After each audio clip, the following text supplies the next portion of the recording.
മലയാളികൾക്ക് ഭൂരിഭാഗം ആൾക്കാർക്ക് ഒരു രോഗിനെ സന്ദർശിച്ചിട്ട് എങ്ങനെ സംസാരിക്കണം എന്നുള്ളത് അറിയില്ല. സംസാരിക്കാൻ അറിയില്ല എന്നുള്ളൊരു വലിയ വിഷയം മലയാളികൾക്ക് ഉണ്ട്.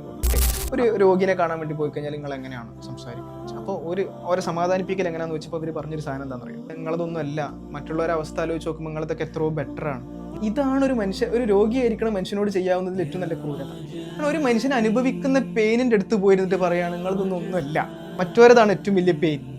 ഒരു സ്റ്റോണിന്റെ വേദന വന്ന ഒരാളെടുത്ത് ആ വേദന എന്ന് പറഞ്ഞാൽ ഞാൻ അസഹനീയമായ വേദനയാണ്, അത് സഹിക്കുന്ന ഒരാളെടുത്ത് പോയിട്ട് പറയണം നിങ്ങളെ വേദന ഒന്നുമല്ല, അപ്പുറത്തും എൻ്റെ വേദനയാണ് വേദന. അറ്റ്ലീസ്റ്റ് രോഗിനെ സന്ദർശിക്കാൻ പോകുന്ന ആളുകൾ അവരുടെ വേദനയെ മനസ്സിലാക്കുന്ന ഭാഗത്തിൽ വേണം പോകാൻ. അവരെ വേദനയും അവരനുഭവിക്കുന്ന കാര്യങ്ങളെയും നിങ്ങൾ വില കൽപ്പിക്കണം. മുട്ടുസൂചി കുത്തുന്ന വേദനയും വേദനയാണ്, അതിന് ചെറുതായി കാണാൻ നമുക്ക് അനുമതി ഇല്ലല്ലോ. നമ്മളിങ്ങനെ കമ്പയർ ചെയ്യുക, വേദനയൊക്കെ കമ്പയർ ചെയ്ത് സംസാരിക്കും, ഒരിക്കലും പറ്റൂല.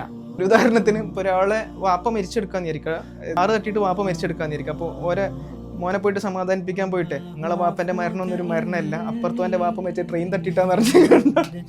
വേദനയെ മനസ്സിലാക്കുന്നതിന് പകരം നിങ്ങൾ അതിൻ്റെ ആഴത്തിന് അളക്കാൻ വേണ്ടി പോകരുത്. എന്നിട്ട് നിങ്ങളത് കുറവാണെന്നും മറ്റൊരാളത് വലുതാണെന്നും പറയാൻ വേണ്ടിയിട്ട് നിങ്ങളൊരു രോഗിനെ സന്ദർശിക്കേണ്ടതില്ല.